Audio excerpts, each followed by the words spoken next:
Let's do a very beginner heat transfer vinyl tutorial. So the first thing I'm doing here is just adjusting the width of my design to match the width I want it on the sweatshirt. And then I'm going to click this button and click to mirror my design because you always want to do that for iron-on.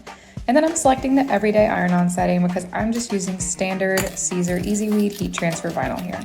Now I'm cutting it to length, and then I'm showing you in like the most confusing way possible that you put it shiny side down on your mat. And then you just click the little play button on your Cricut to let it cut away, and we're gonna ignore my dirty mat. Now I'm just peeling my cut design off of my mat, and I'm gonna cut off the extra so that I can save it for a future project. And now I'm just weeding out the letters there. You can see I'm getting all the little spots in between.